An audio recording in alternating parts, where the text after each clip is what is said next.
علیکم جی، مکتب غامدی کی ایک اور نشست میں خوش آمدید۔ یہ اس سلسلے کی 7ویں نشست ہے اور پردے کا موضوع زیر بحث ہے۔ گزشتہ جتنی بھی نشستیں ہوئیں یہاں پر اس وقت ہم موجود ہیں، آپ لائیو ہمیں دیکھ رہے ہیں غامدی صاحب کی اسٹڈی سیڈیلس میں۔ ہم نے پردے کے اوپر بہت تفصیل سے غامدی صاحب کا نقطہ نظر جانا، نقطہ نظر اس معنی میں کہ جو لوگ ان کے افکار پہ تنقید کرتے ہیں اور سورہ احزاب کو اصل قرار دیتے ہیں اور اس سے پردے کے احکام برآمد کرتے ہیں، تو غامدی صاحب نے بہت تفصیل سے اس پہ گفتگو کی تھی۔ آج کی نشست میں ہم انشاءاللہ جو غامدی صاحب کا اپنا تصور ہے، جس کو وہ مرد و زن کے اختلاط سے تعبیر کرتے ہیں، اس میں وہ کیا کہتے ہیں، کس صورت کو اصل قرار دیتے ہیں، کیوں قرار دیتے ہیں، اور احزاب کے مقابلے میں یہ صورت کیسے مستقل بذات مسلمانوں کو اختلاط کے حوالے سے ایٹیکیٹس بتا رہی ہے، یہ جانیں گے۔ لیکن اس سے پہلے ایک سوال جو کہ بڑا اہم سوال ہے، لوگوں نے بھی پوچھا، ہمارے اپنے ذہن میں بھی آتا ہے جو دین کے طالب علم ہیں، کہ غامدی صاحب نے سورہ احزاب کی جو انٹرپریٹیشن کی، اور انہوں نے کل یہ بتایا تھا کہ وہ اس میں منفرد نہیں ہے، باقی معاصر علماء بھی اور کچھ متقدمین انہوں نے بھی اس سے ملتی جلتی آراء قائم کی ہے کہ یہ ازواج مطہرات کے ساتھ خاص تھی۔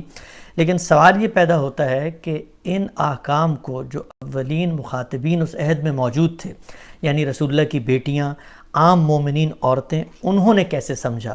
کیا انہوں نے بھی یہ پابندیاں اختیار کر لی تھیں جو ازواج مطہرات نے اختیار کیں؟ کیا انہوں نے بھی اپنے گھروں کے آگے پردے لگا لیے تھے؟ کیا انہوں نے بھی گھروں سے نکلنے پر پابندی عائد کر لی تھی؟ وہ مسجدوں میں نہیں جاتی تھی، وہ عام میل جول ان کے یہاں نہیں تھا، یا وہ کام نہیں کرتی تھیں؟ اور کیا انہوں نے سورہ احزاب کے ان احکامات کی روشنی میں ازواج مطہرات کو اپنا رول ماڈل سمجھتے ہوئے یہ پابندیاں قبول کر لی تھیں؟ یہ بہت اہم سوال ہے۔ تو اس سوال پہ اس طرح کل غامدی صاحب نے تذکرہ بھی کیا تھا کہ بہت سارے لوگوں نے تحقیق کی ہے، کچھ معاصر محققین بھی ہیں، انہی میں سے ہمارے ایک دوست اور ایک بڑے جلیل القدر عالم ڈاکٹر عامر گزدر کا مقالہ، جس کا غامدی صاحب اس گفتگو میں کئی دفعہ ذکر کر چکے ہیں، تو مجھے یہ مناسب محسوس ہوا کہ اس مقالے کا اس سوال کی روشنی میں ایک خلاصہ میں آپ کے سامنے پیش کر دوں، اور پھر میری درخواست ہوگی کہ جو لوگ عربی جانتے ہیں وہ ان کا مقالہ دیکھ سکتے ہیں، اور انشاءاللہ وہ اردو زبان میں بھی جلد شائع ہو جائے گا۔ تو اس سوال کا جواب ان کے مقالے کی روشنی میں کل 9 جملے ہیں، 9 نکات ہیں جن میں یہ بیان کرنا چاہتا ہوں۔ مستند ترین آثار اور روایتوں سے بھی یہی ثابت ہوتا ہے کہ عہد رسالت میں بھی عملاً ان احکام کی پابندی صرف اور صرف آپ صلی اللہ علیہ وسلم کی ازواج کے ساتھ خاص تھی۔ ان احکام کا آپ کی بیٹیوں کو نہ پابند کیا گیا تھا اور نہ عام صحابیات کو پابند کیا تھا۔ تیسری بات یہ ہے کہ خود عام صحابیات نے بھی ازواج مطہرات کو ان احکام میں عملاً کبھی اپنے لیے اسوہ قرار نہیں دیا، اسی لیے کہ اللہ تعالیٰ نے یہ کہہ دیا تھا کہ ان کا مقام عام عورتوں کی طرح نہیں ہے، گویا یہ خود ان پر واضح تھا جو تخصیص قرآن نے کر دی تھی۔ چوتھا نقطہ یہ کہ کسی صحابی کے گھر میں مرد و زن کے مابین اختلاط کو روکنے کے لیے کوئی پردہ نہیں لٹکایا گیا، روایت اور آثار کا ذخیرہ اس کی تائید نہیں کرتا۔ پانچواں نقطہ یہ کہ عام مسلمان عورتیں ان احکام کے نزول کے بعد بھی گھروں سے باہر نکلتیں، اجتماعی زندگی کی مصروفیات میں حصہ لیتی تھیں، نمازوں میں شریک ہوا کرتی تھیں، اختلاط کے مواقع پر عہد رسالت میں بھی ان پر کبھی کوئی پابندی عائد نہیں کی گئی۔ چھٹا نقطہ یہ کہ کام کاج کرنے والی عورتوں کو گھر سے نکلنے سے کبھی نہیں روکا گیا، نہ انہیں مکمل نقاب میں رہنے کے لیے کوئی پابندی یا حکم دیا گیا۔ ساتواں نقطہ یہ کہ روایتوں ہی سے معلوم ہوتا ہے کہ ان احکام کے نازل ہونے کے بعد ازواج مطہرات کو غزوات میں شریک ہونے سے روک لیا گیا تھا، جبکہ عام صحابیات کو یہ اجازت حاصل تھی۔ آپ نے سنا ہوگا کہ یہ صحابیات مدد معاونت کے لیے غزوات میں جاتی تھیں۔ آٹھواں نقطہ یہ کہ یہاں تک کہ رسول اللہ صلی اللہ علیہ وسلم کے رخصت ہو جانے کے بعد بھی روایتوں سے ثابت ہے کہ عام مسلمان مرد و زن بیت اللہ کا بغیر کسی تردد کے طواف کرتے تھے، ان پر کوئی پابندی نہیں تھی، جبکہ رسول اللہ صلی اللہ علیہ وسلم کے ازواج کو لوگوں سے الگ کر کے طواف کروایا جاتا تھا۔ یہ بہت اہم نقطہ ہے۔ صحابہ کرام رضوان اللہ اجمعین نے بھی اس تخصیص کو باقی رکھا، اور صحیح بخاری کی روایت ہے جس میں بیان ہوتا ہے کہ سیدنا عمر نے اپنے زمانہ خلافت میں بھی ازواج مطہرات کو حج پر جانے سے روک دیا تھا، اور پھر آخر میں بالآخر انہوں نے ان کو ایک اجازت کنڈیشنل دے دی تھی۔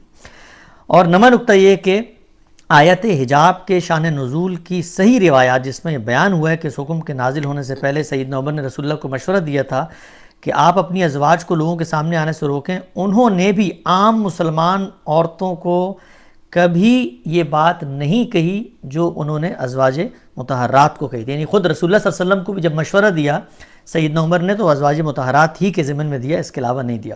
تو یہ چند نکات میں نے کہا میں آپ کی سامنے پیش کر دوں. ان تمام نکات کے تائید اور شواہد میں آثار اور روایات کا ایک بڑا ذخیرہ ڈاکٹر حسن ترابی، شیخ عبدالحلیم، اسی طریقے سے ہمارے دوست جلیل القدر عالم عامر گزدر صاحب نے اپنے مقالے میں جمع کر دیا ہے. اور میں یہاں آخری باتیں بتا دوں کہ جتنی روایات ان حضرات نے پیش کی ہیں وہ فن حدیث کی روشنی میں جرح و تعدیل اور تحقیق کے معیارات پر سندن پوری اترتی ہیں بنسبت ان روایات کے جن پہ ہم نے غامدی صاحب سے پچھلی نشست میں بات کی تھی اور وہ ضعیف روایات ہیں.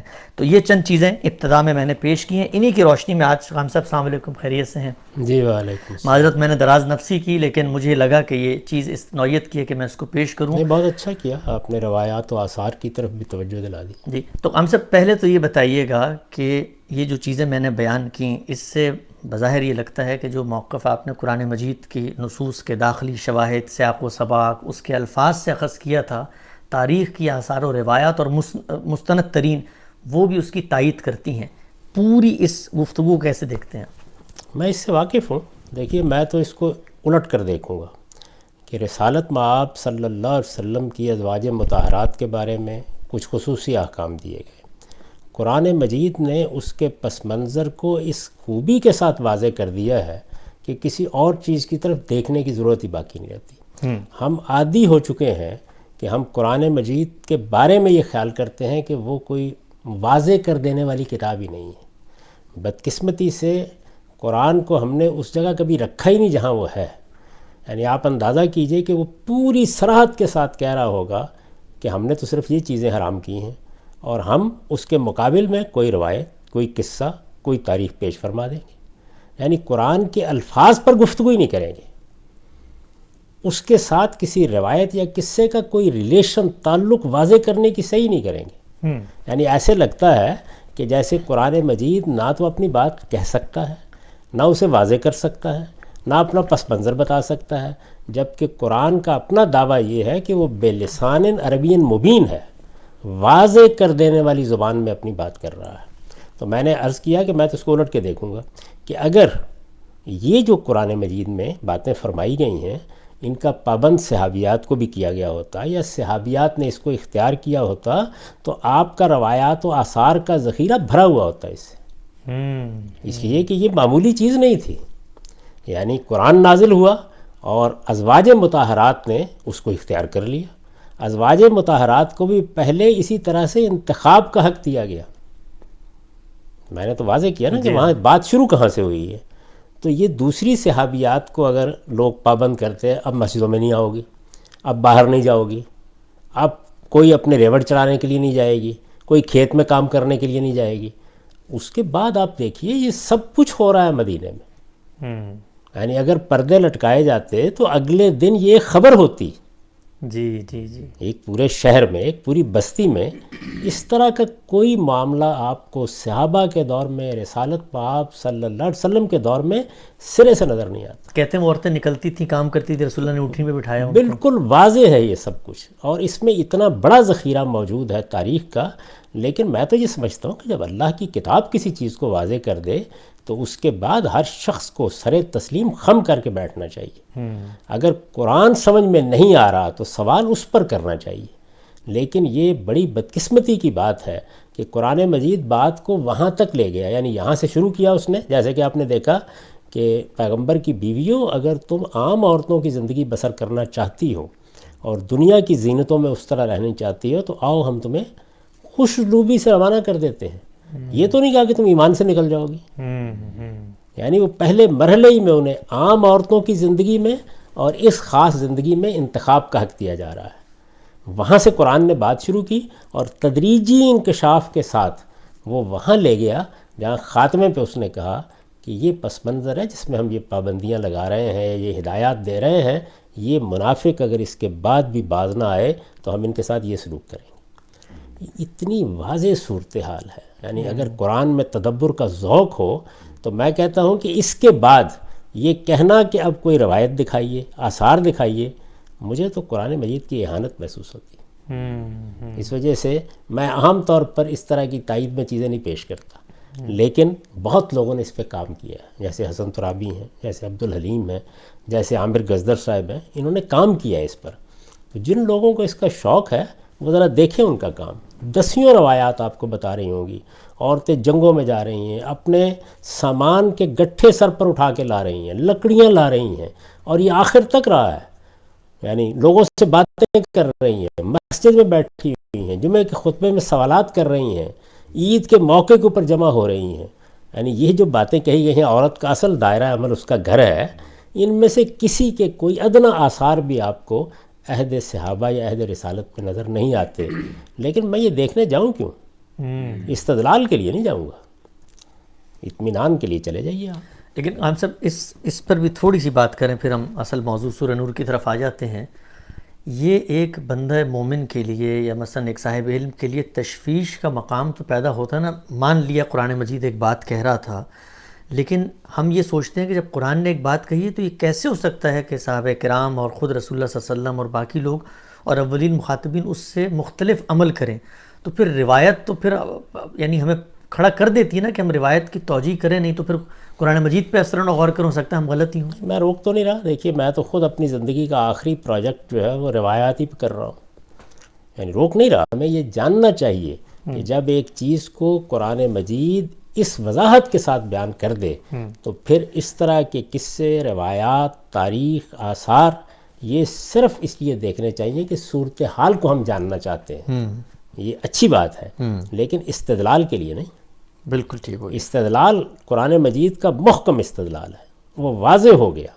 بات کو مان کر جائیے. یعنی میں اس طرح کے موقع پر وہ سوال کروں گا جو اللہ تعالیٰ نے سیدنا ابراہیم سے کیا تھا. انہوں نے کہا کہ ذرا مجھے بتائیے کہ آپ کیسے مردوں کو زندہ کرتے ہیں. تو اللہ تعالیٰ نے پہلی بات کیا کہی؟ اولم تؤمن، مانتے نہیں. انہوں نے کہا لیطمئن قلبی، کہ اطمینان قلب کے لیے تاریخ پڑھیے، روایات پڑھیے، جو جی چاہے پڑھیے آپ جا کے.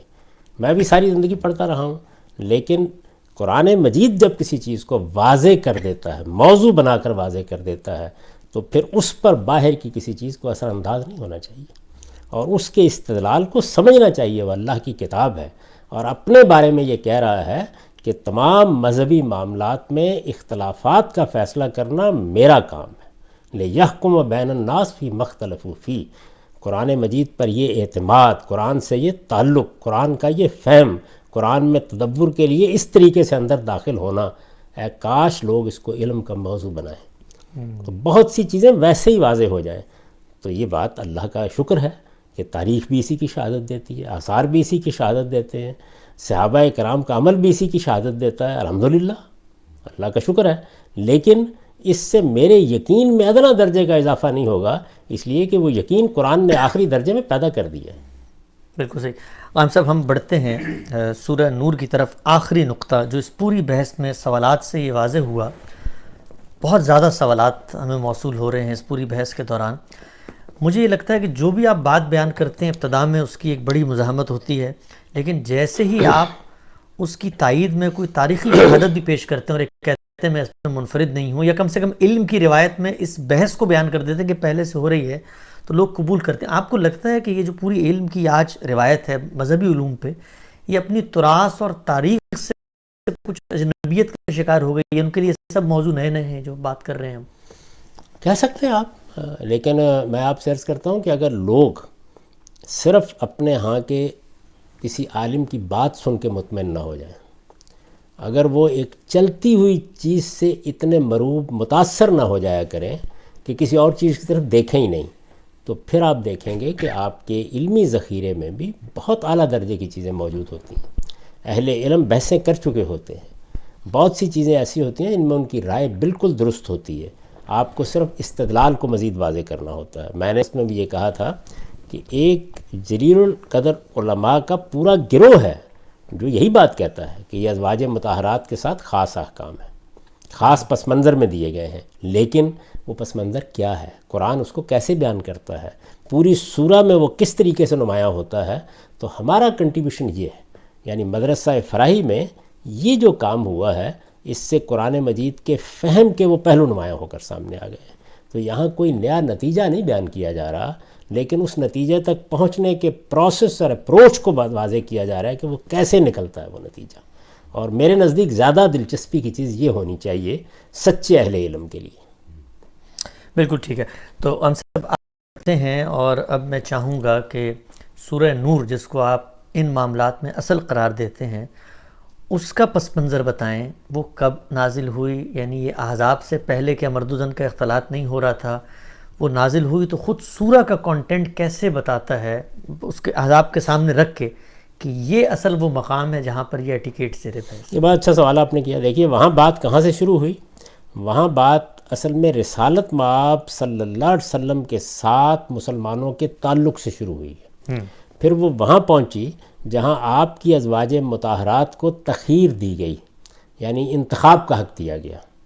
پس منظر یہاں سے شروع ہوا، اور پھر تدریج سے ہدایات سامنے آنا شروع ہوئیں، اور واضح ہو گیا آخر میں پہنچتے پہنچتے کہ کیا چیز ہے جس کو پیش نظر رکھ کر یہ وقتی تدابیر اختیار کی جا رہی ہیں، یہ ہدایات دی جا رہی ہیں.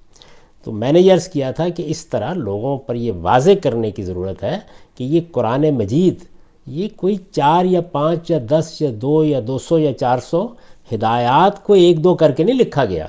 یہ ایک پیغمبر کی سرگزشت انذار ہے، یعنی اللہ کا پیغمبر زمین پر موجود ہے. اس میں مارکے ہو رہے ہیں، اس میں دعوت پیش کی جا رہی ہے، اس میں حبشہ کی ہجرت ہو رہی ہے، اس میں لوگوں کو ستایا جا رہا ہے، اس میں بدر و احد ہو رہے ہیں، اس میں حنین کا مارکہ ہو رہا ہے، اس میں خیبر پر سوالات اٹھ رہے ہیں. اس لیے اس کو ایک زندہ کتاب کے طور پر پڑھیں. اس میں در حقیقت وہ 22-23 سال کی پوری جدوجہد بیان ہو گئی ہے. یعنی اللہ تعالیٰ کیا کہہ رہے تھے، پیغمبر کیا کہہ رہے تھے، صحابہ کیا کر رہے تھے. اس میں بے شمار چیزیں آپ کو ایسی ملیں گی کہ جس کو آپ حیران ہوں گے کہ یہ ہمارے اس طرح کے موجودہ ماحول سے بالکل غیر متعلق ہے، لیکن وہ دین کے لحاظ سے بڑی اہم ہے. اس لیے کہ اس میں پیغمبر کی شخصیت، ان کی جدوجہد، ان کا کارنامہ، وہ کس مشن پر آئے تھے، انہوں نے کس طرح سے اتمام حجت کیا، وہ سب نمایاں ہوتا ہے. وہ جو جماعت جس کو آپ جماعت صحابہ کہتے ہیں، جس کی بہت بڑی خصوصیت یہ ہے کہ یہ جماعت ہے جس نے یہ دین سارا ہم کو منتقل کیا ہے. وہ کون لوگ تھے؟ وہ کن مراحل سے گزرے؟ بدر و احد میں ان کی سیرت کیا تھی، ان کا کردار کیا تھا، حضور کے ساتھ ان کے تعلق کی نوعیت. ازواج مطہرات جنہوں نے ہمیں گھر کی زندگی بتائی کون تھیں، کیا حیثیت تھی ان کی، کیسے انہیں مائیں قرار دے دیا گیا، یہ سب چیزیں وہاں زیر بحث ہیں. تو جب آپ قرآن مجید کو اس طرح پڑھیں گے تو پھر آپ کو معلوم ہوگا کہ وہ آفاقی کیسے ہوتا ہے اور وہ مقامی کیسے ہوتا ہے. یعنی اس کی دونوں جہتیں آپ کے سامنے آئیں گی. وہ اس وقت کتنی زندہ کتاب کے طور پر بات کر رہا ہے، اور پھر جن حقائق کو بیان کر رہا ہے وہ حقائق کس طرح سے عالمگیر ہو جاتے ہیں. یہ فہم ہے قرآن مجید کا جس کی طرف میں نے توجہ دلانے کی کوشش کی. تو میں یہ عرض کر رہا تھا کہ احزاب میں بات وہاں سے شروع ہوئی، اور تدریجی انکشاف کے طریقے پر قرآن مجید ہمیں وہاں لے گیا جہاں بالکل پس منظر واضح ہو گیا. اب اسی طرح ذرا نور میں آ جائیے. یہاں دیکھیے بات ہی اور جگہ سے شروع ہوئی. یہاں بات یہاں سے شروع ہوئی ہے کہ اللہ تعالیٰ یہ فرما رہے ہیں کہ زنا کو ہر حال میں جرم قرار دیا جائے گا. یعنی بات ہی یہاں سے شروع ہوئی ہے. سورہ کو آپ کھولیے بغیر کسی تمہید کے یہ بات شروع ہو جاتی ہے. الزانیۃ والزانی، یعنی یہاں کیا ہے کہ سوسائٹی کے اندر زنا کسی حال میں بھی برداشت نہیں کیا جا سکتا. اور یہ میں آپ سے عرض کروں کہ دنیا بھر میں جتنے معاشرے ہیں، پیغمبر جو معاشرہ بناتے ہیں، اس میں اگر آپ فارغ چیزیں متعین کریں تو اس میں جو 3 بڑی چیزیں ہوں گی، ان میں سے ایک چیز یہ بدکاری کے معاملے میں ہمارے دین کا رویہ ہے. یعنی بدکاری خواہ یہ شادی کے بعد کی جائے یا شادی سے پہلے کی جائے، دونوں صورتوں میں تیسرا بڑا جرم قرار دی گئی ہے. گناہ بھی اور جرم بھی. پہلا کیا ہے؟ شرک. دوسرا کیا ہے؟ قتل. اور تیسرا بدکاری. اس کی وجہ کیا ہے؟ میں اس وقت اس پہ گفتگو نہیں کروں گا. میں بہت دفعہ اس پہ گفتگو کر چکا ہوں کہ وہ کیا پس منظر ہے، اللہ کی کیا اسکیم ہے، خاندان کا ادارہ کیسے وجود میں لایا گیا ہے جس کو سامنے رکھ کر اس کو ایک بڑا جرم قرار دے دیا گیا. ٹھیک. اس کے بارے میں بتایا گیا کہ یہ صرف گناہ نہیں ہے، اس سے آگے بڑھ کر یہ جرم ہے. اس کا استحصال کیا جائے گا، اس پر سزا دی جائے گی. جرم کس کو کہتے ہیں؟ یعنی جس میں معاشرے کو حق دے دیا جاتا ہے کہ وہ اس کا استحصال کرے، اس جرم کو ختم کرنے کی کوشش کرے، یا اس پر کسی جزا و سزا کا نظام بنائے. یہ کیا گیا. زنا کی تہمت زیر بحث آ گئی اس کے بعد. یعنی دیکھیے بات اسی طرح چل رہی ہے.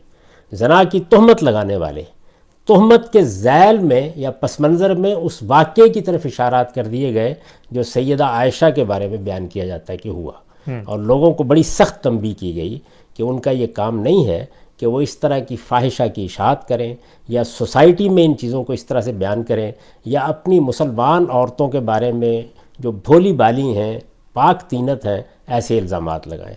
تو الزامات لگانا، سوسائٹی میں افواہیں پھیلانا، لوگوں کے کردار پر حملہ کرنا، اب یہ دیکھیے یہاں پہ کوئی چیز خصوصی نہیں ہے، یہ سب کی سب عمومی چیزیں ہیں، یعنی زنا کا ارتکاب کوارے کریں، شادی شدہ کریں، زنا کی تہمت میں لگاؤں، آپ لگائیں، زید لگائے، کوئی لگائے، یہ سب چیزیں قانون کے طور پر زیر بحث آ رہی ہیں، سب کچھ عوام کے لیے۔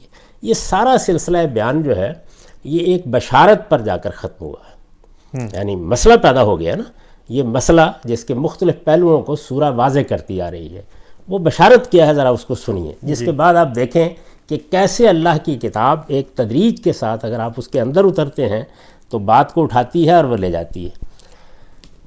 تہمتیں لگائی گئی ہیں، ان عورتوں پر لگائی گئی ہیں جو معصوم ہیں، بھولی بالی عورتیں ہیں۔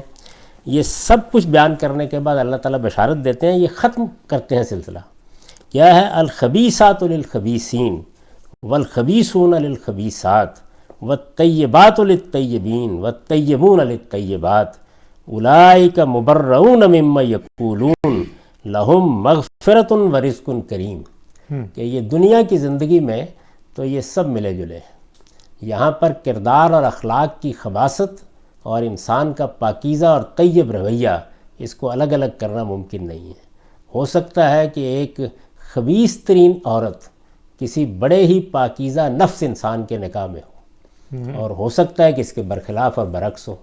تو بشارت کیا ہے کہ ایک وہ دن آنے والا ہے، ساری تنبیہات ہو گئیں، سارا حکم بیان کر دیا گیا، اس دن خبیث عورتیں خبیث مردوں کے لیے ہوں گی، یعنی وہ دن آنے والا ہے، اس دن خبیث عورتیں خبیث مردوں کے لیے ہوں گی۔ اور یہاں خبیث کا لفظ کس معنی میں استعمال کیا جا رہا ہے؟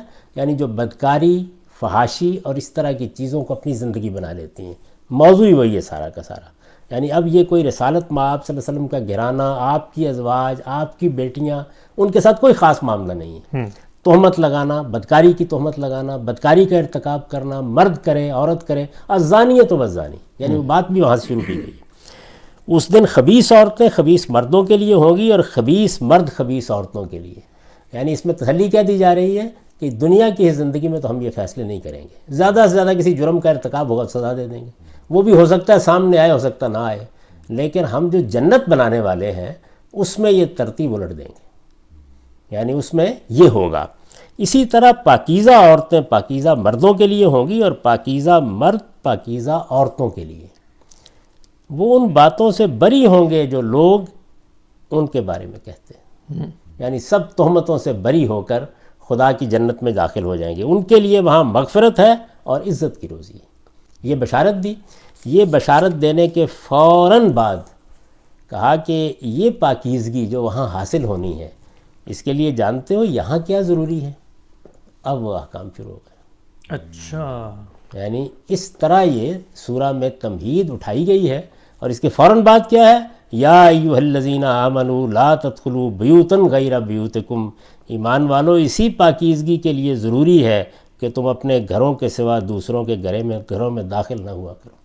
یہاں سے بات شروع کی، یعنی میں نے اس لیے بتایا کہ جس وقت اللہ تعالیٰ عام احکام دیتے ہیں، مجھے دیتے ہیں، آپ کو دیتے ہیں، تو آپ دیکھیے کس پس منظر سے اس کو اٹھاتے ہیں۔ یہ ایک پہلے وہ جنت کی تصویر سامنے رکھی ہے، پس منظر میں وہ جرائم ہیں جو سوسائٹی کے اندر ہوتے ہیں، اپنا نقطہ نظر واضح کیا ہے کہ بدکاری کسی حال میں بھی گوارا نہیں ہے۔ یہ بتانے کے بعد اب یہ کہا جا رہا ہے کہ یہ جو بدکاری ہے اس کی طرف جانے کے راستے بند کرنے ہیں، یعنی وہاں کیا مقصود تھا؟ رسالت مآب صلی اللہ علیہ وسلم کے گھرانے کو، آپ کی ازواج مطہرات کو، آپ کی بیٹیوں کو اور عام مسلمان خواتین کو اذیتوں سے بچایا جائے، منافقین کی ریشہ دوانیوں سے محفوظ کیا جائے، یعنی وہ مقصد ہی بالکل دوسرا تھا۔ یہاں مقصد کیا ہے؟ سوسائٹی میں پاکیزگی پیدا کی، زنا اور بدکاری کے عوامل کو ختم کیا جائے، عفت اور حیا کے لیے کچھ ہدایات دی جائیں، گھروں کو محفوظ کیا جائے، یعنی یہاں بالکل دوسرا پس منظر ہے سورہ نور میں۔ اور آپ یہ دیکھیے کہ اس میں سب سے پہلے بات کہاں سے شروع کی ہے؟ بات یہاں سے شروع کیا ہے کہ یا ایھا الذین آمنوا لا تدخلوا بیوتا غیر بیوتکم حتی تستانسوا وتسلموا علی اہلہا، ایمان والو تم اپنے گھروں کے سوا دوسروں کے گھروں میں داخل نہ ہوا کرو جب تک کہ تعارف نہ پیدا کر لو۔ ایمان والو، ایمان والو یعنی عام مسلمانوں کو اب ہدایت کی جا رہی ہے۔ وہاں کیا تھا؟ یا نساء نبی، نبی کی بیویوں، یعنی وہاں پر ایک خاص جگہ سے خطاب کیا جا رہا تھا۔ جی یہاں ایمان والوں، اور آپ دیکھیں گے یہاں ایمان والوں ہی نہیں ہے، آگے جا کر مسلمان عورتوں سے کہہ دو، مسلمان مردوں سے کہہ دو۔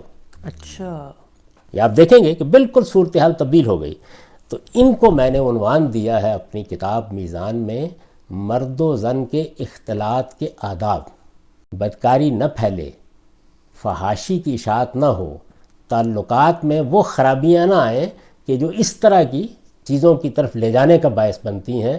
اس مقصد کے لیے مردوں اور عورتوں کو ملتے وقت، گھروں میں آتے جاتے وقت، دفتروں میں جاتے آتے وقت، مردانہ نشستگاہوں میں آتے جاتے وقت جو ملنے ملانے کے معاملات ہیں، کھانے پہ کسی کو آپ کو مدعو کرنا ہے، کسی نے آپ کے گھر میں آنا ہے یا باہر کہیں ملنا ہے، عورتیں مرد اگر ملیں گے تو ان کو کن آداب، کن ایٹیکیٹس کا خیال رکھنا چاہیے۔ اس لیے میں نے یہ کہا تھا، آپ یاد کریں کہ پردہ، یہ حجاب، یہ تو قرآن کے الفاظ ہی نہیں، یہ تعبیر تو کسی جگہ کسی حدیث میں بھی نہیں اختیار کی گئی۔ یہ ہمارے ہاں ایک کلچرل چیز آہستہ آہستہ پیدا ہوئی اور اس کے بعد ہم نے اس کو دین بنا دیا۔ دین اور کلچر دو الگ الگ چیزیں ہیں۔ کلچرل چیزیں بہت سی ہیں۔ میں نے عرض کیا کہ ہمارے معاشرے کا ایک کلچر رہا ہے، اشرافیہ کی عورتوں کے لیے اور آداب ہیں، کام کرنے والی عورتوں کے لیے اور آداب ہیں۔ آپ اس سوسائٹی میں جائیں، لونڈیوں کے لیے بالکل اور آداب ہیں، مدینے میں دیکھ لیں جا کے، یعنی وہی گریبان جس کو یہاں کہا جائے گا کہ اس کے اوپر کپڑا ڈالو، وہی گریبان ہے کہ جس پر کپڑا ڈالتی ہے لونڈی، اور اس کو روکا جا رہا ہے کہ کیوں کر رہی ہو ایسا۔ تو ہر سوسائٹی کے اندر کچھ چیزیں روایت، کلچر، عرف کے طور پر چل رہی ہوتی ہیں۔ بہت سی عورتیں تھیں وہاں پہ عرب میں، یعنی دوپٹہ لیا ہے، سر پر بھی دوپٹہ ہے۔ اچھا کوئی چیز اٹھانی ہے، آپ پڑھیے ان کی تاریخ، میں تو اس کو زیر بحث نہیں لایا، آپ پڑھیے، وہ دوپٹہ ہے وہی اٹھایا، سر پہ لکڑیوں کا گٹھا رکھ لیا اور دوپٹہ یا کمر کے ساتھ باندھ لیا، نطاق کہتے تھے اس کو۔ گھر سے باہر نکلے ہیں، جلباب، بڑی چادر لے لی۔ اچھا بہت سی اشرافیہ کی خواتین نقاب اوڑھ لی۔ یہ سب کچھ سوسائٹی میں چل رہا ہے۔ یہ بالکل اسی طرح کی بات ہے جیسے بعض لوگ یہ کہتے ہیں کہ یہ اسلام میں غلامی کا کیا حکم ہے۔ بھائی غلامی اسلام نے پیدا کی تھی، صدیوں سے چلی آ رہی تھی، اسلام کو تو میراث میں ملی۔ تو یہاں سوال یہ کرنا چاہیے کہ اسلام نے غلامی سے نمٹنے کا کیا طریقہ اختیار کیا، یعنی اسلام نے کوئی حکم دیا تھا کہ لوگوں کو غلام بناؤ۔ اسی طرح عورتیں کیا پہنیں، عورتیں کیا کریں، کوئی عورت بڑی چادر لے، کوئی چھوٹی لے، کوئی دوپٹہ لے کے چلی جائے، کوئی چرواہی ہے تو وہ کس طرح، یہ موضوع اسلام کا نہیں تھا، یہ کلچر کی روایات چلی آ رہی تھی، آج بھی چلی آ رہی ہیں۔ آپ کے دیہات کی اور ہیں، شہروں کی اور ہیں، ہر علاقے کی اور ہوتی ہیں۔ جب اللہ نے اس میں احکام دیے تو ہم نے دیکھا کہ سورہ احزاب میں وہ کیا چیز تھی جس کو سامنے رکھ کے دیے، اب یہاں اللہ عام لوگوں کو احکام دے رہا ہے۔ تو اب ایک ایک کو اس پس منظر میں سنیے، یعنی تمہید کہاں سے اٹھائی ہے؟ بدکاری سے، زنا کی تہمتوں سے، فاحشہ کی اشاعت سے، کہ یہ چیز نہیں ہونی چاہیے۔ اب ظاہر ہے اس کے برخلاف کیا ہوگا؟ جب آپ کسی منفی بات کا ذکر کرتے ہیں تو انسان فطری طور پر اس کے مثبت عوامل کو سامنے رکھتا ہے۔ وہ کیا ہے؟ عفت، حیا، باہمی فاصلے، یہ اب زیر بحث آئے ہیں۔ اچھا ایک ضمنی سا سوال اسی موقع پہ، جب ہم یہ کہتے ہیں، آپ یہ فرماتے ہیں کہ یہ ایٹیکیٹس ہیں، تو ہم تو یہ سمجھتے ہیں کہ قرآن میں جو ہدایت دی جاتی ہے وہ قانون اور شریعت ہوتی ہے۔ ایٹیکیٹس کہہ کے ایک لگتا ہے کہ ایک چیز کا زور ذرا کم کر دیا، مطلب اچھی بات ہے کر لیں، ذرا ہم عام طور پہ کہتے ہیں بھائی اس نے تو ادب ہی کی خلاف ورزی کی نا، وہ قانون کی خلاف ورزی۔ ایٹیکیٹس کہاں سے یہ برآمد کیا آپ نے؟ نہیں دیکھیے، ایٹیکیٹس تو نوعیت ہے، یعنی مثال کے طور پر عبادت ہے، تو عبادت ایک صنف کا نام ہے۔ جی، اللہ کے سامنے آپ جھک رہے ہیں، وہ نفل بھی ہوتی ہے، وہ فرض بھی ہوتی ہے۔ اسی طرح آداب ہیں، آداب لازم بھی ہوتے ہیں کہ ان کو اللہ تعالیٰ کہہ رہے ہیں کہ اختیار کرنا ہے، وہ مستحب بھی ہوتے ہیں۔ تو آداب ایک صنف ہے، ٹھیک ٹھیک، بڑا یعنی کیا ایٹیکیٹس ہیں۔ اب مثال کے طور پر دیکھیں نا، ایک ہیں کہ بھئی گھروں میں جانے وانے کے ایٹیکیٹس کیا ہیں ہمارے موجودہ معاشرے میں۔ ایک یہ ہے کہ فلاں کلب ہے، اس میں جانے کے لیے یہ آداب ہیں. جوتے وہاں تو آپ کو داخل نہیں ہونے دے گا کوئی آدمی, اچھا وہاں فرض ہو جائیں گے. بالکل تو آداب کا لفظ بولنے کا مطلب یہ نہیں ہے. جی آداب کا لفظ بولنے کا مطلب یہ ہے کہ یہ در حقیقت یعنی ملنے جلنے کے طریقے ہیں جو اللہ تعالیٰ نے بتائے ہیں. ان میں کیا ضروری ہے کیا ضروری نہیں ہے وہ بات کی بحث ہے. ٹھیک. تو بات کہاں سے شروع ہوئی اب دیکھیے, یا ایھا الذین آمنوا لا تدخلوا بیوتا غیر بیوتکم حتی تستانسوا وتسلموا الی اہلہا. گھروں میں جاؤ, یعنی پہلی بات تو یہ ہے کہ یہ کوئی طریقہ ہی نہیں ہے کہ آپ اٹھے اور جیسے گلی میں جا رہے ہوتے ہیں ایسے گھر میں داخل ہو گئے. یہ استئذان ہے, یعنی اجازت لینے کے کیا آداب ہیں, یہاں سے بات شروع کی ہے. تو گھروں میں جب بھی جاؤ تو تعارف پیدا کرو پہلے. اچھا, گھر والوں کو سلام کرو. وَتُسَلِّمُوا عَلَىٰ أَهْلِهَا ذَلِكُمْ خَيْرٌ لَكُمْ لَعَلَّكُمْ تَذَكَّرُونَ. یہی طریقہ تمہارے لیے بہتر ہے تاکہ تمہیں یاد دہانی حاصل رہے. یہ دیکھ رہے ہیں قرآن نے کیا کیا, یعنی یہی طریقہ تمہارے لیے بہتر ہے. معلوم ہو گیا کہ یہاں استحباب زیر بحث ہے, یعنی لازم نہیں ہے. یہ لازم نہیں ہے, غلطی ہو سکتی ہے لیکن اللہ نے اسے ہدایت کر دی ہے. اس پہلو سے لازم ہے کہ بندہ اللہ کے حکم کو کیسے نظر انداز کرے. اللہ کی ہدایت ہے. ہدایت کی نوعیت کیا ہے, وہ یہ تمہارے لیے بہتر ہے تاکہ تمہیں یاد دہانی حاصل رہے. اس پر دیکھیے میں نے ایک نوٹ لکھا ہے. مطلب یہ ہے کہ ایک دوسروں کے گھروں میں جانے کی ضرورت پیش آ جائے تو بے دھڑک اور بے پوچھے اندر داخل ہونا جائز نہیں ہے. اس طرح کے موقعوں پر ضروری ہے کہ آدمی پہلے گھر والوں کو اپنا تعارف کرائے, جس کا شائستہ اور مہذب طریقہ یہ ہے کہ دروازے پر کھڑے ہو کر سلام کیا جائے. یعنی یہ طریقہ تھا. یہ گھنٹیاں تو نہیں تھیں نا اس وقت, دروازے کے کواڑ بھی نہیں تھے کہ آپ بجا لیں.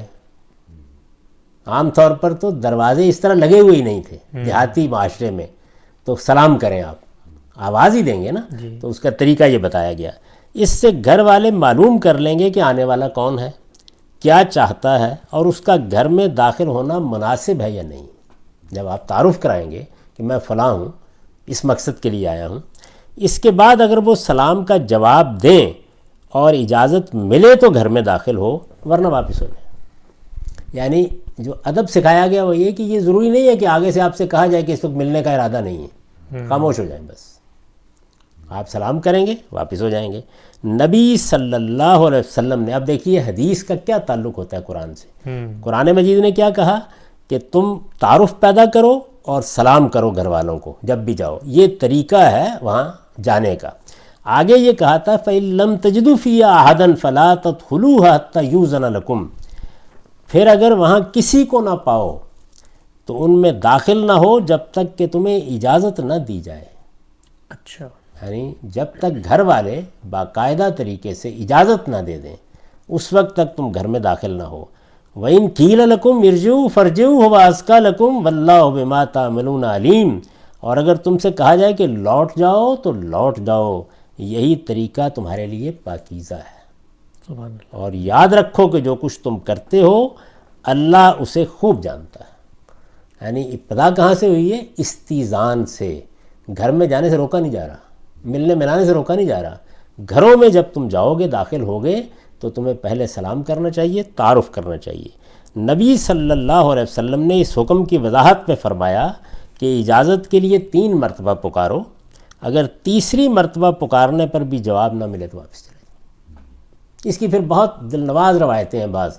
یعنی خود رسالت میں آپ صلی اللہ علیہ وسلم کسی سے ملنے کے لیے گئے, آپ نے سلام کیا, جواب نہیں آیا. دوسری بار کیا, جواب نہیں آیا. تیسری بار کیا, جواب نہیں آیا.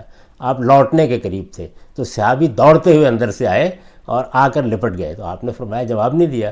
تو انہوں نے کہا کہ میں اصل میں آپ کیا جانتے ہیں, آپ سلام کر رہے تھے, سلام ظاہر دعا ہے, تو میں کہتا تھا اور کریں اور کریں. تو اس طرح کے معاملات آگے پیش. اسی طرح آپ کا ارشاد ہے کہ اجازت عین گھر کے دروازے پر کھڑے ہو کر اندر جھانکتے ہوئے نہیں مانگنی چاہیے, اس لیے کہ اجازت مانگنے کا حکم تو دیا ہی اس لیے گیا ہے کہ گھر والوں پر نگاہ نہ پڑے, مقصد ہی فوت ہو جائے گا. اب آپ ادھر ادھر سے جھانک رہے ہیں, اندر دیکھ رہے ہیں. یہ ہمارے دروازے نہیں تھے نہ یہ گھر تھے اس طرح کے.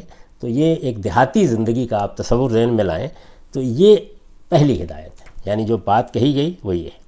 اچھا اب آگے چلیے. اس میں ظاہر ہے کہ جو قرآن مجید کا عام طریقہ ہے کہ وہ درمیان میں توجہ دلاتا ہے، بہتری بتاتا ہے، اللہ تعالیٰ کے حکم کی حکمت بتاتا ہے. ان میں سے بعض چیزیں ایسی ہیں کہ جن کی وضاحت ہونی چاہیے، لیکن وہ وضاحت میں نے اپنی تفسیر میں کر دی. یہ میری اپنی تفسیر ہے البیان، جس سے میں آپ کو پڑھ کے سنا رہا ہوں. تو ارشاد فرمایا کہ اس طریقے سے. اچھا اب دیکھیے، اب چونکہ لفظ استعمال کیا نا، الگ الگ الفاظ ابھی وجود میں نہیں آئے. یعنی آج آپ الگ الفاظ بہت سے ایجاد کر چکے ہیں. یہ سرائے ہے، یہ ہوٹل ہے، یہ ریستوران ہے، یہ دفتر ہے. تو وہاں تو بیت کا لفظ ہے. عربی زبان تو ایک سادہ دیہاتی زندگی میں ہے.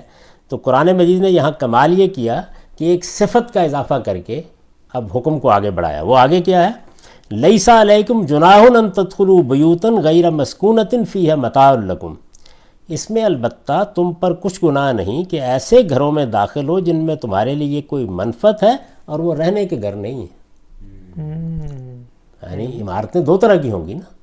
ایک وہ جس میں مرد عورتیں رہتے ہیں جیسے ہمارے گھر ہوتے ہیں، اور ایک یہ ہے کہ وہ جگہیں ہیں کہ جن جگہوں میں لوگ رہتے نہیں ہیں لیکن فیہا متاع لکم، ان میں بھی کچھ کام کے لیے جانا ہوتا ہے، ان میں بھی کچھ ضرورتیں متعلق ہوتی ہیں.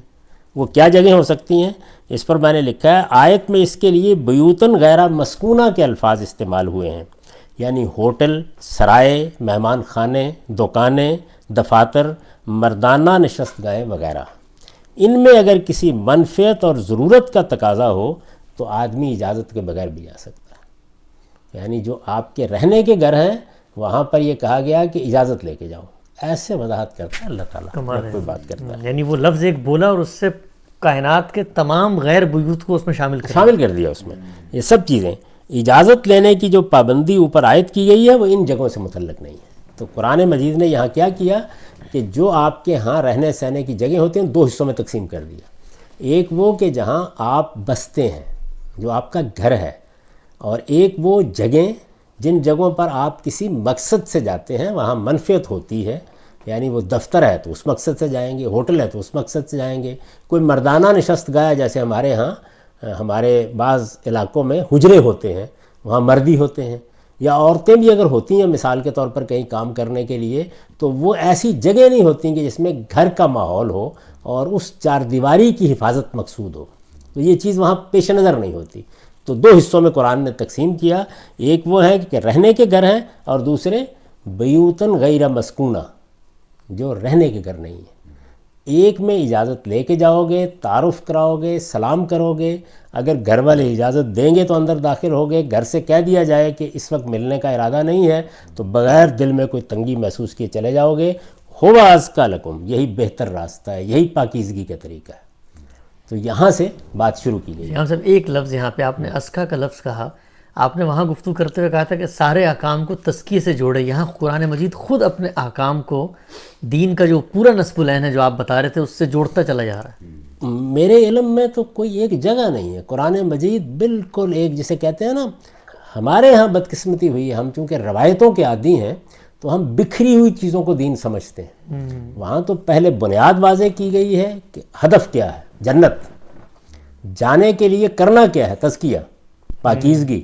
پاکیزگی کن کن دائروں میں ہوگی، اور حکم دیا جا رہا ہے یا ہدایت کی جا رہی ہے یا کسی چیز کا پابند کیا جا رہا ہے، کسی چیز کو حرام کیا جا رہا ہے، تو وہ اس اصل مقصد سے کس طرح جڑتی ہے. یہ سب چیزیں قرآن بتاتا ہے. تو یہاں دیکھیے وہ لفظ آ گیا ہوا ازکا لکم. یہ زیادہ پاکیزہ طریقہ ہے. پاکیزگی سکھائی جا رہی ہے تمہیں. گھروں کے اندر جاتے وقت یا اور جگہوں پہ جاتے وقت کیا خیال رکھو گے. آگے فرمایا واللہ یعلم ما تبدون وما تکتمون. ایک ایک لفظ دیکھیں کس خوبی سے ادا ہوتا ہے. ارشاد ہوا اللہ جانتا ہے جو کچھ تم ظاہر کرتے ہو اور جو کچھ چھپاتے ہو. یہ عام انسانوں کے احکام ہیں، انہوں نے جانا ہے. اس میں تنبیہ کر دی گئی کہ ظاہر میں پابندی کرو گے، حقیقت میں تاک جھانک کے ارادے سے جاؤ گے تو خدا سے نہیں چھپا سکتے. اللہ، اچھا. یعنی اصل میں تمہیں پاکیزگی کی تعلیم دی جا رہی ہے. پاکیزگی ظاہر کی پاکیزگی نہیں ہے، یہ تمہارے باطن سے اٹھنی چاہیے. تو اس پر نگرانی کرو، اس لیے کہ کون دے رہا ہے یہ حکم، کون ہدایت کر رہا ہے، سب جانتا ہے. وہ جو دلوں کے حال جانتا ہے، اس کو معلوم ہے. یہ کیا تو یہ پہلی بات مکمل ہو گئی. یہ استیزان تھا، یعنی اجازت مانگنے کا طریقہ. گھروں میں داخل ہوتے وقت سلام کرنے، اجازت مانگنے کے لیے کیا چیز.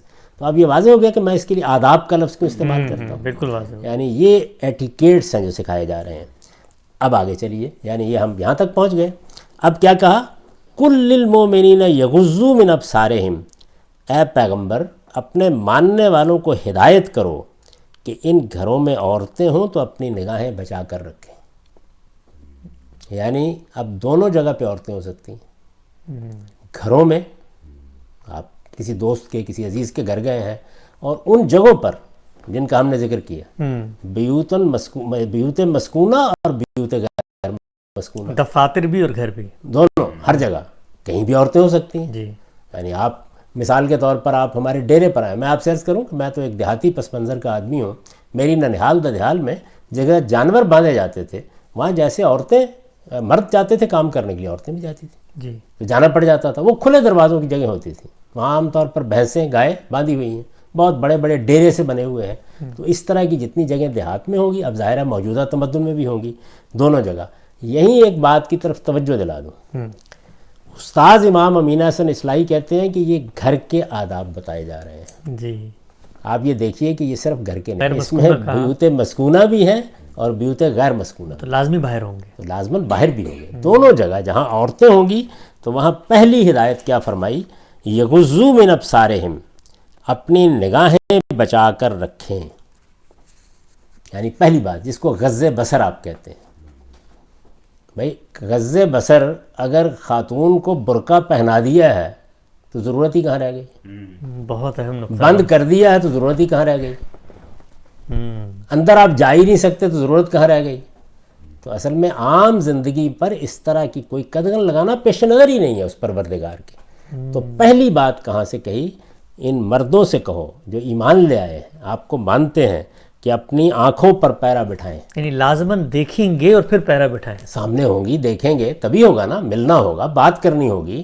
یعنی آپ دفتر میں گئے ہیں، وہاں کوئی خاتون کام کر رہی ہے، گھر میں ہے وہاں کوئی خاتون کام کر رہی ہے، کہیں باہر ہیں تو وہاں کوئی چرواہی ہے جو بھیڑ بکریاں چرا رہی ہے، کوئی خاتون اپنے کھیتوں میں کام کرنے کے لیے آئی ہوئی ہے. اس پوری زندگی کو سامنے رکھیں اور پھر رکھ کر دیکھیں کہ اس میں پہلی ہدایت کیا؟ یہی تو ہونی چاہیے تھی. یعنی گھر ہے تو اجازت لے کے جاؤ، اور نگاہ پڑنے کا مرحلہ آ گیا ہے تو غض بصر سے کام لو. اب غض بصر کیا ہے؟ یعنی یہ جو نگاہیں ہیں، نگاہوں میں حیا ہو اور مرد و عورت ایک دوسرے کے حسن و جمال سے آنکھیں سینکنے، خط و خال کا جائزہ لینے اور ایک دوسرے کو گھورنے سے پرہیز کریں تو اس حکم کا منشا یقیناً پورا ہو جاتا ہے. غض بصر کا مطلب یہ نہیں ہے کہ آپ کی نگاہیں پاؤں میں ہونی چاہیے اور ٹھوکر کھا کے گر جائیں، ٹھوکر کھا کے گریں گے. نہیں، غض بصر اصل میں آنکھوں کے دیکھنے کے انداز پر پابندی. اچھا. تو اس کو بیان کیا میں نے، اور یہ دوسرے اہل علم بھی اس کو ایسے ہی بیان کرتے ہیں. حد یہ ہے کہ مولانا سید ولی اللہ صاحب مودودی جو ہر وقت برقعی پہنانے پر اصرار کر رہے ہیں، وہ بھی غض بصر کا یہی مطلب بیان کرتے ہیں. اس لیے کہ غض بصر عربیت کی روح سے اس کے علاوہ کسی اور معنی میں ہو نہیں سکتا. تو کیا مقصود ہے؟ یہ دیکھیے، پھر نگاہوں میں حیا ہو اور مرد و عورت ایک دوسرے کے حسن و جمال سے آنکھیں سینکنے، خط و خال کا جائزہ لینے اور ایک دوسرے کو گھورنے سے پرہیز کریں. یہ بری نگاہ ہے، بد نگاہی سے آپ بچائیں گے اپنے آپ کو تو اس حکم کا منشا یقیناً پورا ہو جاتا ہے. اس لیے کہ اس سے مقصود نہ دیکھنا یا ہر وقت نیچے ہی دیکھتے رہنا نہیں ہے. یہ عربیت کی روح سے اس کا مطلب یہی ہے. اس سے مقصود نہ دیکھنا یا ہر وقت نیچے ہی دیکھتے رہنا نہیں ہے، بلکہ نگاہ بھر کر نہ دیکھنا اور نگاہوں کو دیکھنے کے لیے بالکل آزاد نہ چھوڑ دینا ہے. یہ مطلب ہے اس کا. اس طرح کا پہرا اگر نگاہوں پر نہ بٹھایا جائے، یعنی آدمی کی نگاہ یہ نگاہ نہیں ہے جو ضرورت کے وقت اٹھتی ہے، دیکھتے بھی ہیں، بات بھی کرتی. کوئی خاتون لیکچرر ہے، وہ آپ کو پڑھا رہی ہے، آپ کسی ہسپتال میں کام کر رہے ہیں، وہاں کسی کی طرف دیکھ رہے ہیں، کسی سے ملنے کے لیے گئے ہیں، کسی گھر میں بیٹھے ہوئے ہیں، آگے سب چیزیں مزید زیر بحث آ جائیں گی. تو اس موقع پر آپ کی نگاہ کیسی ہونی چاہیے؟ وہ خط و خال کا جائزہ لینے والی نہیں ہونی چاہیے، وہ تاڑنے والی نہیں ہونی چاہیے، وہ گھورنے والی نہیں ہونی چاہیے. وہ ایک سادہ نگاہ ہونی چاہیے جیسی ہماری اپنی ماؤں بہنوں پر بھی اٹھتی ہے. تو یہ نگاہ ہے جس کی تلقین کی گئی. اس طرح کا پہرا اگر نگاہوں پر نہ بٹھایا جائے، یعنی اگر نگاہیں اس طرح آپ کے باطن کی پاکیزگی کی پابند نہ ہوں، تو نبی صلی اللہ علیہ وسلم کے الفاظ میں یہ آنکھوں کی زنا ہے. اچھا یہ ہے آنکھوں کی زنا جو کہا اسی کو بیان کیا گیا ہے. اس سے ابتدا ہو جائے تو شرمگاہ اسے پورا کر دیتی ہے یا پورا کرنے سے رہ جاتی ہے. یعنی پہلے فقط نگاہ سے ہوتا ہے فیصلہ دل کا، وہاں سے بات شروع ہوتی ہے. چنانچہ یہی نگاہ ہے، یہی نگاہ ہے جس کے بارے میں رسول اللہ صلی اللہ علیہ وسلم نے لوگوں کو نصیحت فرمائی ہے کہ اسے فوراً پھیر لینا چاہیے. یہ نگاہ ہے. آپ بد نگاہ ہو گئے ہیں تو پھر نگاہ پھیر لیجئے. آپ کا باطن اس ظاہری نگاہ کی کیفیت پر پابندی نہیں لگا سکا تو پھر نہ دیکھیے. تو حضور نے بڑی اعلیٰ بات کہی ہے. اگر آپ غور کریں ایسے روایتوں کو سمجھتے ہیں، یعنی قرآن ایک فریم طے کرتا ہے، ایک آپ کو کانسیپٹ دیتا ہے، اس کے اپلائیڈ معاملات میں وضاحت کرتے ہیں. تو پہلی بات یہ واضح ہو گئی. یہاں بھی ہم سب یہ دیکھیں کہ جب یہ کہا آپ نے فرمایا اس نقطہ نظر کی تردید کی کہ یوں نہیں ہے کہ نظریں جھکا کے آپ چلتے رہیں اور ٹھوکر کھا کے گر جائیں. جو ہدایت قرآن نے دی ہے وہ تزکیے کے ساتھ اٹیچ ہوتی ہے کہ نظر تاڑنے والی نہ ہو. لیکن اگر اس سے ہم یہ حکم برآمد کریں کہ حکم ہی نیچے دیکھے چلنے کا دیا تو اس میں تو تزکیے کے ساتھ کوئی اٹیچمنٹ نہیں ہوتی. یعنی وہ اصل بات ہی ختم ہو جاتی ہے اور اس سے ایک مزے کا خیز صورت پیدا ہو جاتی ہے. تو قرآن مجید کو اس کی عربیت کا لحاظ کر کے، یعنی جملہ کیا ہے، لفظ کیا استعمال کیا گیا ہے، اگر وہی بات کہنی ہوتی کہ تم نگاہیں ہی اپنی زمین پر گاڑ لو تو الفاظ ہی بالکل مختلف ہوتے. یعنی نگاہوں میں ایک پستی پیدا کرو، وہ حیا کی پستی ہے. لیکن اگر وہ حیا کی پستی نہیں پیدا ہوئی اور آنکھیں گاڑ دی ہیں، جیسے کہ وہ مشہور واقعے میں یا حضور نے موئی پھیر دیا ایک آدمی کا، تو وہ کیا ہے؟ وہ اصل میں وہ نگاہ ہے جس سے روکا گیا ہے. جب وہ نگاہ آپ نے پڑتی دیکھی تو پھر آپ نے کہا کہ پھیر لو اس بات کو. تو یہ پہلی بات فرمائی. اچھا، اب اس کے بعد دوسری بات کیا کہی؟ وَيَحْفَظُوا فُرُوجَهُمْ. ذہن میں رہے یہ مسلمان مردوں کو خطاب کیا جا رہا ہے ابھی. اچھا، اگر یہ آگے عورتوں کو الگ خطاب نہ کیا جاتا تو خطاب دونوں کے لیے ہو جاتا. عربی زبان کا یہ اسلوب یاد رکھیے کہ جو اسالیب دونوں کے لیے ہوں گے یا عام ہوں گے وہ عام رہیں گے، الا یہ کہ کوئی تخصیص آ جائے. تو یہاں پر اللہ تعالیٰ نے یہ طریقہ اختیار کیا کہ مردوں کو الگ خطاب کیا، عورتوں کو الگ خطاب کیا. تو مردوں کو خطاب کر کے پہلی بات یہ فرمائی کہ نگاہ میں یہ چیز ہونی چاہیے. اچھا، اب دوسری کیا فرمائی ہے؟ اور یہ سب سے اہم حکم ہے، وَيَحْفَظُوا فُرُوجَهُمْ. اچھا، دلچسپ بات دیکھیے وہی کہ قرآن مجید کیسے کرتا ہے. اوپر آپ نے دیکھا کہ گھروں کے باہر سے سلام کرو، یہ ازکیٰ لکم، یہاں پھر آ گیا ذالک ازکیٰ لکم. وہاں بھی یہی تھا ذالک ازکیٰ لکم، تزکیہ پیوریفیکیشن سے، وہ یعنی اصل حکم کی طرف توجہ دلائی جا رہی ہے. وہاں کیا تھا؟ اذیت، تکلیف، بہتان ترازی، اس کے نتیجے میں اللہ کو اذیت ہو رہی ہے، اللہ کے پیغمبر کو اذیت ہو رہی ہے. وہاں ساری چیز احزاب میں یہ تھی. یہاں کیا ہے؟ ازکیٰ لہم، ازکیٰ لکم، یہ تمہارے لیے پاکیزہ طریقہ ہے. ان اللہ خبیر بما یصنعون. تو اب آگے کیا فرمایا؟ اور اپنی شرمگاہوں کی حفاظت کریں. اے پیغمبر اپنے ماننے والوں کو ہدایت کرو کہ ان گھروں میں عورتیں ہوں تو اپنی نگاہیں بچا کر رکھیں اور اپنی شرمگاہوں کی حفاظت کریں، یہ ان کے لیے زیادہ پاکیزہ طریقہ ہے. اس میں شبہ نہیں کہ جو کچھ وہ کرتے ہیں اللہ اس سے خوب واقف ہے. یہ مردوں کو ہدایت فرمائی. اس کے بعد اب دلچسپ بات یہ دیکھیے کہ بالکل یہی الفاظ دہرا دیے اچھا عورتوں کو خطاب کر کے. اچھا، یعنی تاکہ معلوم ہو جائے کہ یہ بات جس طرح مردوں کو کہی جا رہی ہے ویسے ہی عورتوں کو کہی جا رہی ہے. تو آپ نے اس کو پردے کا عنوان دینا تو کہیں مردوں کے لیے پردہ لازم کیا اللہ تعالیٰ. یعنی کوئی ڈسکرمنیشن نہیں، کوئی نہیں، آداب بتائے جا رہے ہیں. یعنی آداب بتائے جا رہے ہیں کہ پہلی چیز کیا کہی؟ غض بصر سے کام لو، اپنی نگاہوں پر پیرا بٹھاؤ. دوسری کیا کہی؟ شرمگاہوں کی حفاظت کرو. اب میں اس کی وضاحت کروں گا آگے کیونکہ وہ بہت اہم بات ہے، لیکن آگے سن لیجئے پہلے. وَقُلْ لِلْمُؤْمِنَاتِ يَغْضُضْنَ مِنْ أَبْصَارِهِنَّ وَيَحْفَظْنَ فُرُوجَهُنَّ. اور ماننے والی عورتوں کو ہدایت کرو کہ وہ بھی اپنی نگاہیں بچا کر رکھیں اور اپنی شرمگاہوں کی حفاظت کریں. تو گویا دو باتیں کہیں، غض بصر، حفظ فروج. غض بصر نگاہوں میں پستی پیدا کرنا، نگاہوں کو بچا کر رکھنا، یعنی بد نگاہی سے بچ کے رہنا، ٹھیک ایک. اور دوسرے کیا ہے؟ شرمگاہوں کی حفاظت کرنا. مردوں کو بھی کہا، عورتوں کو بھی کہا.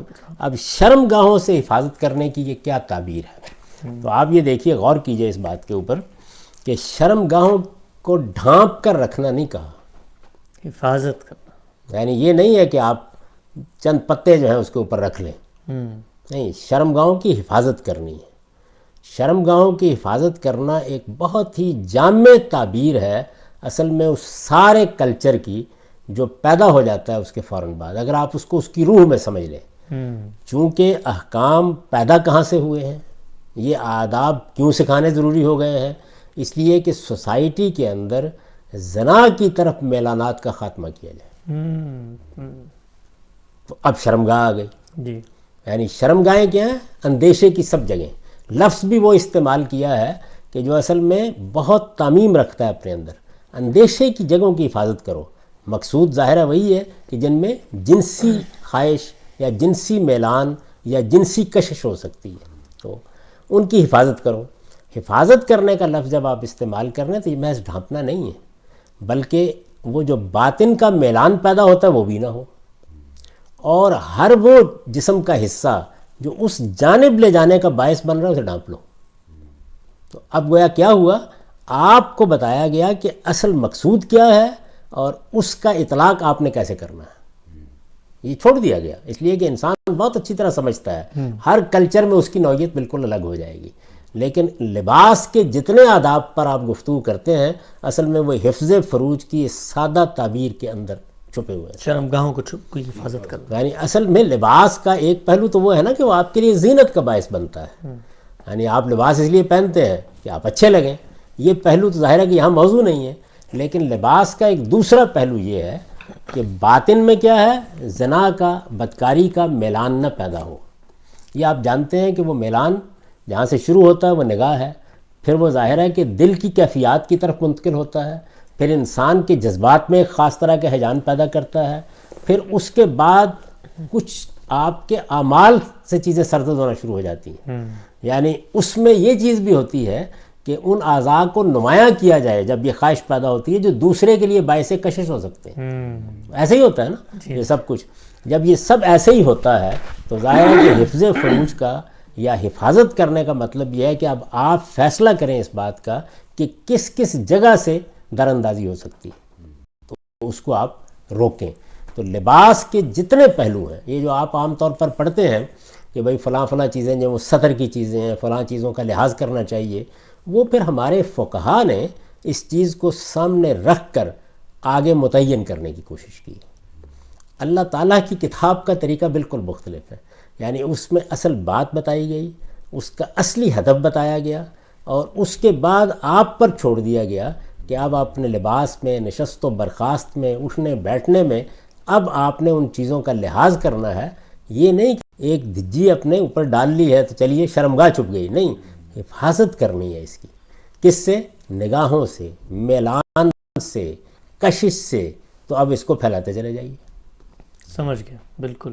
یعنی اور ذہن میں رکھیے یہ بات کہ چونکہ بات مردوں کو بھی کہی گئی ہے اور عورتوں کو بھی کہی گئی ہے، تو مردوں کے لیے تو شرمگاہیں ہم جانتے ہیں، عورتوں کا سینہ بھی شرمگاہ ہے. تو اس وجہ سے جس جگہ سے اندیشہ ہو سکتا ہے، ایک ہے وہ خاص مقام، اور ایک یہ ہے کہ آپ کے وہ اعضاء، آپ کے جسم کے وہ حصے، آپ کا وہ لباس پہننے کا طریقہ جو اصل میں ادھر لے جانے کا باعث بنتا ہے. تو جس طرح سد ذریعہ ہوتا ہے کہ آپ پابندی بہت دور جا کے لگاتے ہیں. شراب نے نشہ پیدا کرنا ہے تو ایک قطرے سے بھی اجتناب کریں، ورنہ آپ کریں گے نہیں. تو یہاں لباس کے بارے میں کیا ہدایت سامنے آئی؟ لباس یعنی پہنتے وقت، سلاتے وقت وہ ڈھیلا ہونا چاہیے یا چست ہونا چاہیے. اس میں آپ کے اعضاء نمایاں ہونے چاہیے یا وہ ان کو چھپانے والا ہونا چاہیے. وہ اعضاء کے جو